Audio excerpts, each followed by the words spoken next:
I rode that ride with my daughter, and we're sitting on it, and we had another buddy, and he has his two girls on, and so we sit there, and they pull the bar down, and the bar, my leg gets stuck in the middle, and it just opened a door that I never knew was there. I mean, it's like a problem. I had to stop the ride. It's super embarrassing to stop a child's ride and just be like, I'm just waving. I'm like, I can't do it. And then they opened the bar, and they go, all right, you can do it again. I was like, I'm out, dude. And no one got to ride it because I couldn't ride it. We all had to leave. Yeah, ruined it for everybody. And that's claustrophobia. It just kind of ruins everybody's time. It's what's funny, the panic of claustrophobia is pretty funny, though. I mean, it's not funny when it's happening to you, but how quick you go from normal to just an insane person it's all at the same time. So it's all kind of new to me, so I forget I have it. And I'll put myself in a situation and I go, there it is. I got an Uber once with like 7 people. And so we get in, I'll get in the third row trying to be a good guy. And I climb in the back, they put all the seats up, and it just starts hitting me. And I mean, I'm back there, you're like, just trying to be normal, you know, you're not talking. And then you just go, hey, you think you could roll the window down? You know what? Can everybody just get out of the van real fast? I mean, we're just driving down the interstate. Hey, could y'all crack the window? Do you mind if I drive the Uber? Do you think I could drive it?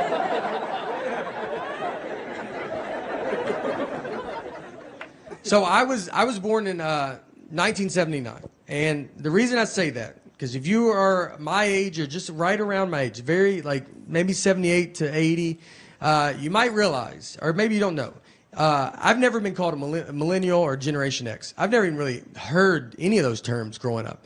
And now you hear them all the time. So I looked it up to try to see, I was like, what am I? And I'm technically nothing. I'm on a cusp. I'm a generation gap.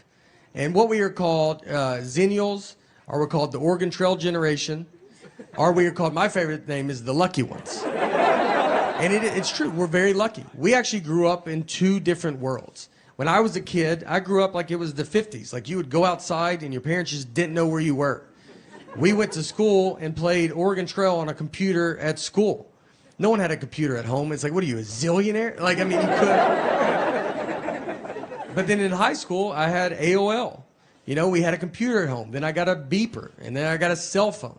I didn't have social media until I was 26 with MySpace. You know, I mean, social media, like, whatever I did in high school is a rumor. It can't ruin my life.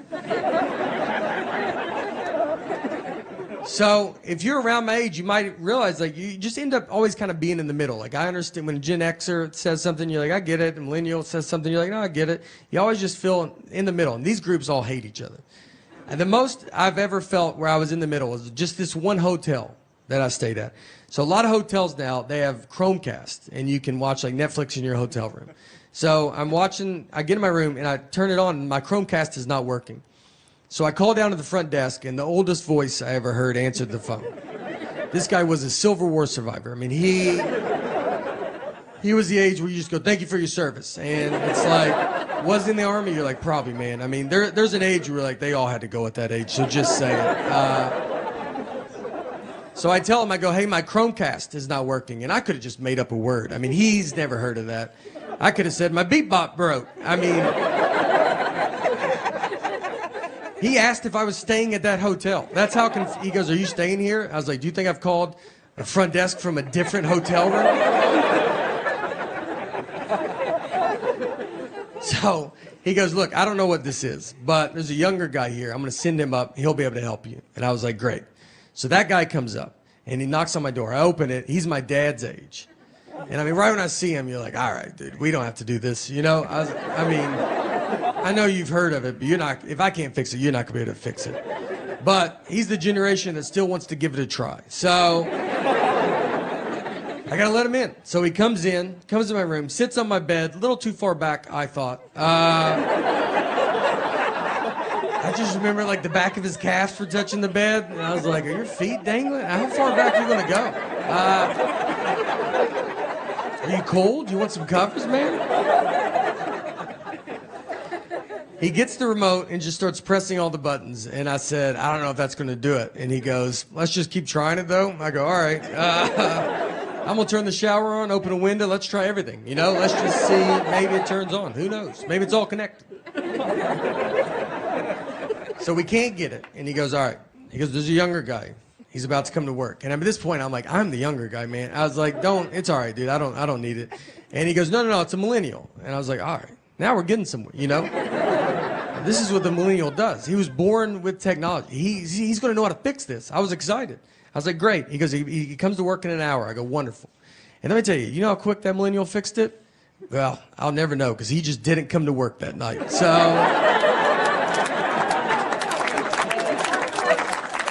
didn't call in, nothing. And I found out because the old guy called me, because he was supposed to fill in for him. He was furious, dude. He hates that millennial. He goes, he never comes to work. He doesn't take it serious. He's got a peanut allergy. And I was like, all right, well, I ended up fixing it myself because it was just unplugged. So that's my fault. The next morning, I dealt with my daughter's generation, which is a generation that I feel like just thinks about themselves, you know? And so I go down to breakfast. They have the breakfast buffet. So we're all going through it. This little girl's in front of me, and she has waffles. So she gets a waffle, and there's a coffee pot worth of syrup sitting on a plate. So it's like you pour it, and then you leave it back on the plate, and then you go and eat your breakfast. So she gets the syrup, and she just takes it to her table. So now the syrup's gone. And I see this happen, but no one else does. So I'm hearing other people go through, and they're asking where the syrup's at. And it's starting to become a problem. I mean, people are like, where's the syrup? And the hotel's like, I don't know. That's all the syrup we have was out there. And I know where it's at, but I'm not trying to get involved, you know? I didn't wake up and just think, I hope I get to talk to everybody this morning. I mean, when you roll out of bed, you're not like, I hope I'm about to get in the thick of it down there. So I'm just trying to say stuff as I walk by people. I'm like, maybe someone took it to their table. Look around, maybe. I just like keep going. Do you see that little girl's table over there? Maybe they have it. And no one's picking up on this, so I just have to go get it. And this girl's sitting with a bunch of her friends. So I go over to them, and I was like, hey, can we get that syrup back? That's kind of for the entire hotel. And they go, whatever. All of them just blew me off. And then the father in me kicks in. I go, all right, well, just a heads up, just so you guys know, I did nothing wrong, and you guys have ruined breakfast for everybody. I don't know if you've ever eaten out in public before, but do you see me over here with a tub of eggs? Do I have all the eggs? You did everything else, and for some reason you thought, I bet this is all my syrup. And where are your parents at, you know? A couple of them started crying. Felt good, to be honest. I was away for a little bit. I like to practice on other children, you know, my discipline. And to make fun of my generation, just so it doesn't seem like I'm trying to skip over. Another hotel I was at, another syrup incident, actually. I mean, I'm a big fan of waffles, so syrup, I'm around syrup quite a bit. I'm married, I'm still married, and thanks, yeah. I like to say it, you know, like I'm at the same job, just like, yeah, no, still work there. Yeah, right out of high school, only job I applied for. My wife will tell me that she always says that I don't like the way she talks, and it's not her voice. I like the sound of her voice. That'd be a big problem, I think, if it was like, it's your voice. I just hate it. Just to go to couples therapy and be like, can you hear it right? Like, it's not, you know, it's not fun. It's the information that she chooses to tell me at times. We took a trip to Florida, to Fort Lauderdale, and her and our daughter are flying from Nashville, where we live, and I'm flying from Detroit. We're meeting at Fort Lauderdale's airport. I have to find them when they land. So I called her because I was about to take off, and I was like, all right, what time do you guys leave? She goes, noon. And it was 11:30, and they're still at home. I was like, Laura, I don't know if you even know what an airport is. But if that plane was in our driveway, I don't think you could make it.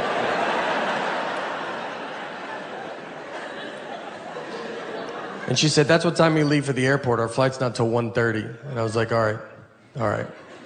So, what do you think I wanted to know when I asked that?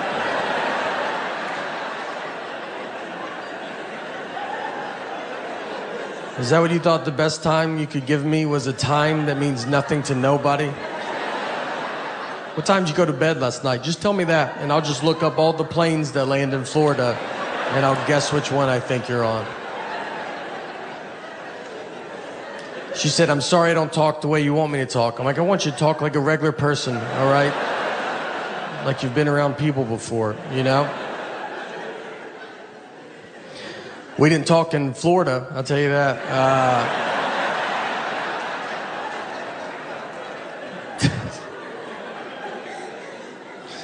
She's good at not talking to me. She can go a long time.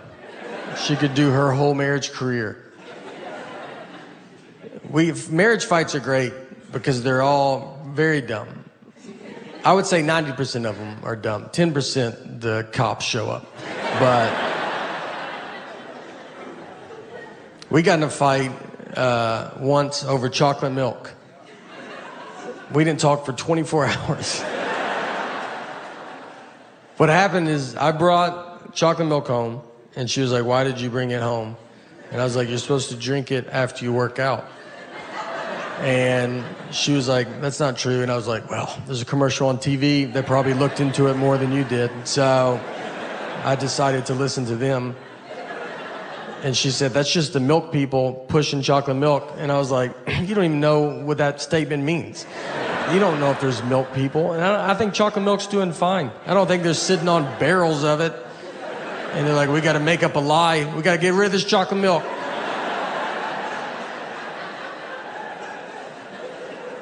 She went to college, all right, and I did not. But she did not study chocolate milk. When is it good and not good for you? To be fair to her, though, I do not work out. So, you know, but I was probably going to start, and I needed to get all this stuff there. Do you ever get in those fights, like you'll be at home, like by you and your spouse, and you guys are not talking to each other?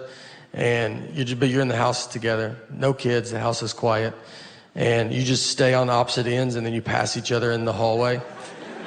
That's like the funniest part of it, because you don't live in a mansion, you have one hallway. And you just didn't time it out right, and you just have to walk by each other like strangers. You're like, oh, excuse me, sorry, yeah, no, go ahead. She'll be watching TV. I'm like, ma'am, are you watching this? I couldn't tell. I was going to change it if you weren't watching it. It's the silent treatment. The silent treatment is, it's a very common thing. Everybody knows what it is. I think women are just born knowing it. I don't think you're taught it. I don't think it's like, my mom did it and her mom. It's an instinct that's in us all, that we all just know. And here's what made me think of that. I rewatched the movie Sixth Sense, and I'm not trying to do a Sixth Sense joke. This is a 20-year-old movie. I also have to spoil it, but it's 20 years old. So if you don't know by now, I don't know what to tell you, you know. And don't be like, we're going to watch it tonight. We're going to go to Blockbuster on the way home, and